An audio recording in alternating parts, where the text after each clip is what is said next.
quand je viens à l'assemblée, je montre un visage et dès que je sors, je fais autre chose, Dieu ne le voit pas.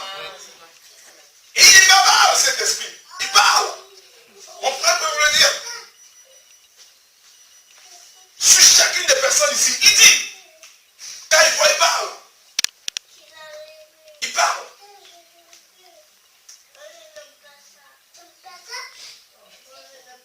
Donc restons vraiment, c'est pas pour... Ça, qui me fait dire comme ça, c'est pour générer de la crainte divine. Amen. Amen. Pour que nous sachions que désormais, quel que soit l'acte que nous posons, quelle que soit la pensée que nous avons, quel que soit ce que nous faisons dans le secret, dans les ténèbres, le Saint-Esprit le sait. On le dit bien, qu'il est l'esprit de vérité, qui nous dit les choses qui sont passées, les choses qui sont dans le présent, dans les choses, dans le secret, dans les ténèbres et les choses qui vont arriver. Il dit tout. Il dit tout. C'est une expérience que d'entendre le Saint-Esprit en train de... Comment on dit chez nous, il fait le Congo ça. Il parle. Il parle. Et là, comme vous dites les Ivoiriens, le papato. Voilà. Il est bavard. Pourquoi? Parce que c'est un esprit pur. C'est un esprit de vérité. Il n'est pas là pour les demi-mesures, non. Il n'est pas là pour dire que non, la sœur là, elle va être blessée si je dis ça sur elle. Non, si c'est la vérité, il va dire la vérité. À toi maintenant de te conformer à la vérité. Il nous a donné l'armure de Dieu. C'est quoi l'armure de Dieu? Le casque du salut, la cuirasse de la justice, la ceinture de vérité qui est là pour tenir le salut en toi. Amen. Amen. Pour tenir la justice en toi. La vérité. Et nous voulons des compromis avec le Saint-Esprit. Non, Dieu est amour, il va comprendre. Non, il ne faut pas qu'il dise comme ça, là, c'est pas sage, il n'est pas sage. Il manque de sagesse. Et c'est là qu'on se fait toujours avoir. Là, on se fait toujours avoir. On s'est rendu compte que dans beaucoup d'assemblées, quand un homme de Dieu qui parle devant commence à dire des vérités comme ça, commence à obéir à Dieu et dire ce que Dieu lui dit de dire. Parce que quand nous ouvrons la bouche, c'est Dieu qui nous dit de parler comme ça. Sinon, il ferme la bouche. Quand il nous dit de parler, on commence à dire, il manque de sagesse. Il manque d'amour. Il est orgueilleux. Moi, je dis une chose. Tant que Dieu me dira de faire quelque chose, que dans ma petite cervelle, ça me semble mauvaise, que ça me semble bonne, que ça me semble comment. Si c'est Dieu qui me dit de faire, je fais. Amen. Parce que ça s'appelle l'obéissance. Amen. Amen. Avec Dieu, on obéit. On ne cherche pas à comprendre ses plans, le pourquoi du comment. Parce qu'en ouvrant la bouche pour dire quelque chose, ça va heurter certains, mais ça va en sauver beaucoup plus d'autres. Amen. Est-ce que ça vaut le coup qu'une personne soit préservée et que tous les autres soient entraînés à l'enfer? Non. Désormais, quand nous entendrons des choses et que nous nous dirons, celui-là, il n'aurait pas dû parler comme ça. Ou cet homme de Dieu-là, il aurait dû se taire. Posons-nous la question de savoir que ce qu'il a dit là, ça a libéré combien d'âmes? Combien ont été sauvés par cette vérité?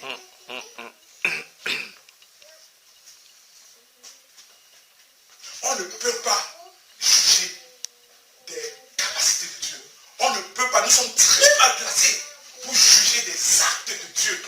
Jamais. Même moi qui parle, je ne peux pas m'amuser à décider que non, le Seigneur a dit de parler comme ça. Non, c'est trop dur, c'est trop cru. Je vais améliorer ça, je vais arranger ça pour ne pas heurter des gens. Tu passes à côté. Et de cette façon, le Seigneur peut très facilement te disqualifier. Mettre à côté. C'est une chose avec laquelle je ne ferai jamais de compromis, c'est l'obéissance en Dieu. L'obéissance. Et ceux qui ont parfois du mal avec la parole de Dieu quand elle est donnée, avec cette obéissance-là, c'est-à-dire qu'ils ne sont pas encore prêts, l'esprit n'est pas encore là. Il y a encore un travail, il manque quelque chose. Il manque quelque chose. Et il n'y a que l'Esprit de Dieu qui est venu, qui est capable d'apporter cette transformation pour que quand tu entends cette vérité, elle peut être choquante pour certains, mais pour toi tu vas dire Alléluia. C'est la même chose qui arrive à cette personne, quelqu'un qui a l'Esprit de Dieu. Quand une difficulté va lui arriver, au lieu de commencer à maudire Dieu, il va bénir Dieu. Amen. Pour cette difficulté. Parce qu'il sait que chaque chose que le Seigneur permet, c'est pour son édification. Alléluia. Et pour son amélioration. Amen. Vraiment, restons vraiment éclairés par la parole. Le frère me disait encore, c'est là que le père me disait il n'y a pas si longtemps, qu'en fait, nous ne sommes pas censés faire une église classique, comme tout le monde. Il nous envoie pour parler, crier, donner au plus grand nombre le message principal qui dit quoi? Que tant que tu es vivant, tu peux être sauvé. Prépare-toi, le Seigneur arrive bientôt. C'est ça qui revient tout le temps. Prépare-toi, le Seigneur arrive bientôt. Voici ce que tu dois faire pour pouvoir y parvenir. Voici ce que tu dois faire pour être sauvé et aller à la vie éternelle. C'est ça qu'on nous fait crier tous les jours.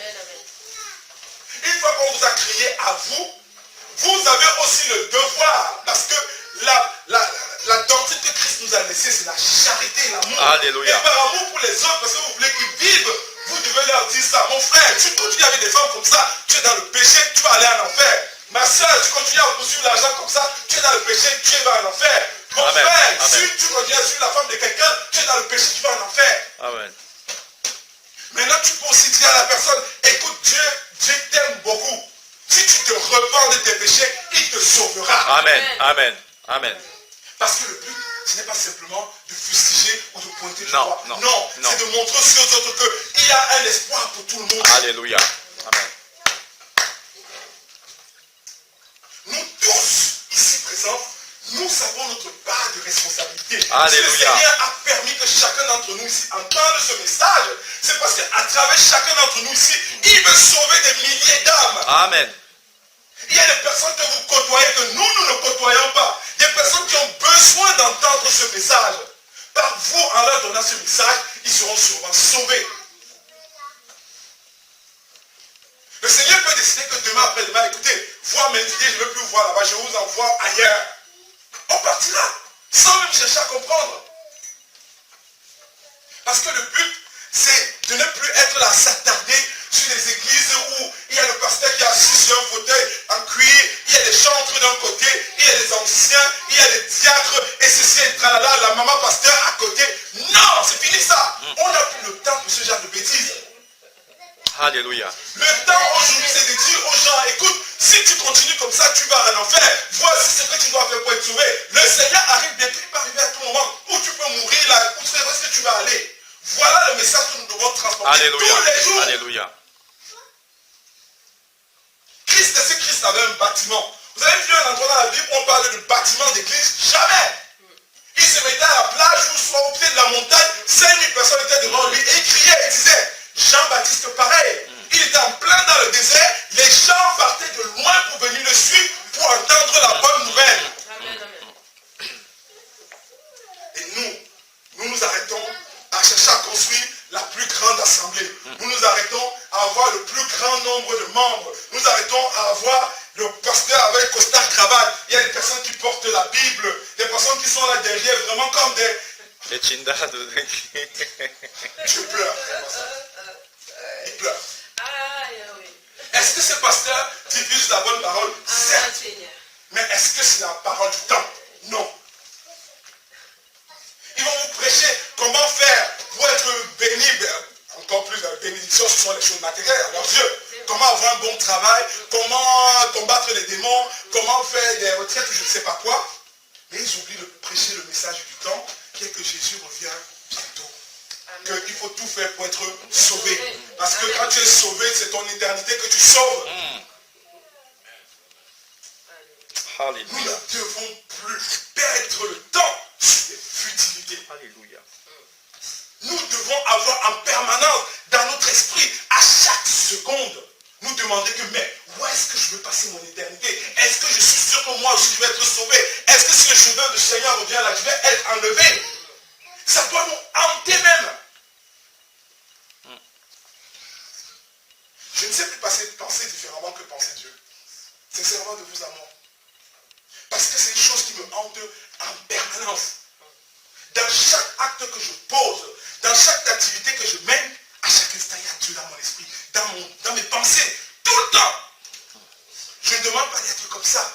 Mais c'est quelque chose que nous devons avoir en nous, comme l'envie de manger tous les jours. Est-ce que l'un d'entre nous ici peut passer une journée sans manger? C'est inévitable. On doit manger. Et effectivement, nous devons nous nourrir de la parole. Nous devons nous nourrir de ce message-là. Considérons la nourriture qu'on mange tous les jours comme la parole, et que ce message, c'est vraiment la cerise sur le gâteau. C'est-à-dire que c'est le fin du fin, ou bien alors le caviar qui coûte cher là. Ça doit être considéré comme un bien précieux. Comment sauver mon âme? Comment me sauver pour aller dans l'éternité? C'est comme ça que nous devons considérer ce message. Alléluia. Amen, amen. Fini la distraction.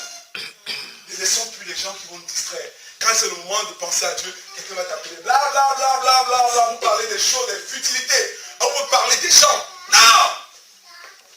Si quelqu'un t'appelle pour te parler de Dieu, pour te dire comment tu peux faire pour être sauvé, alléluia! Mais si c'est pour te parler d'autre chose, coupe cette relation-là, ça ne te sert à rien. Est-ce que ça veut dire qu'il ne faut pas avoir des amis? Non. Mais ça veut dire qu'il faut choisir ses relations. Alléluia. Il faut sélectionner. La marche avec Dieu nous impose d'être séparés de certains types de relations. Alléluia. Je ne suis pas venu vous apporter la paix, mais les paix qui séparent. Alléluia. Sommes-nous prêts à cette séparation? Sommes-nous prêts à rester dans le désert? Mais nous oublions souvent que quand nous sommes dans le désert, que nous avons une intimité seule avec Dieu, nous seuls avec le Père, on a un privilège d'être seul avec Dieu. Pour qu'il nous travaille dans notre esprit, dans notre caractère, dans notre personnalité. Pour qu'une fois que nous rentrons dans le monde, que vraiment on ne se laisse pas affecter par les choses du monde. Les choses qui nous semblaient importantes, on passe dessus. On commence à avancer simplement. Amen, amen. Alléluia. Personnellement, je suis dans ce désert-là. Depuis que j'ai donné ma vie au Seigneur, j'ai coupé. Sincèrement coupé, je suis seul. La seule personne avec qui je parle, c'est mon frère. Le Seigneur a imposé ça. Et ça travaille mon caractère. Parce que nous, on prêche certes le message, l'Esprit nous donne. Mais il y a beaucoup de choses à changer en nous. Amen. Soyons agréables à Dieu. Amen. Amen. Et ça, toute une vie peut passer et tu es toujours en train de t'améliorer. Amen. Amen. De t'améliorer sans finir. Alléluia. C'est vrai. Amen, amen. On ne va pas dire que par un coup de baguette magique, tu vas devenir bien et agréable à Dieu. Non. Non. Mais au fil du temps, tu t'améliores quand tu marches avec le Seigneur. C'est inévitable. Vraiment, restons vraiment bénis par le message du Seigneur. Parce que c'est avec beaucoup d'amour que le Seigneur nous donne ce type de message, qui nous encourage. Hier, il nous a encore surpris. Il s'est encore présenté d'une façon puissante. Il nous a encore donné le message d'encouragement. Et ça, ces messages-là, nous devons les garder au fond de nous. Et chaque instant comme le bien le plus précieux. Alléluia. Pas comme ma bague en diamant que je vais enfermer dans un coffre, là, je mets le code. Non! C'est pas la bague en diamant qui va te sauver. C'est pas le bijou qui va te sauver. C'est Dieu qui va te sauver. Alléluia. C'est ce message-là qui va t'aider à te sauver. Alléluia. Amen. Amen. Que la parole du Seigneur soit glorifiée. Alléluia.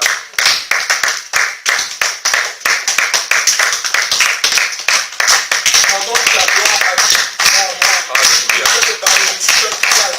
Alléluia. Je lui rendons toute la gloire. Alléluia. Et à lui seul, nous disons merci. Merci pour ce message. Merci pour l'encouragement. Merci Alléluia. pour les sortes à nous améliorer. Merci parce qu'il nous prépare à la rencontre avec lui. Merci Alléluia. parce qu'il fait en sorte que nous soyons comme les saints Alléluia. qui sont sages. Gloire à toi, Merci Seigneur. parce que désormais, nous allons changer. Parce qu'à chaque fois que nous entendons ce message,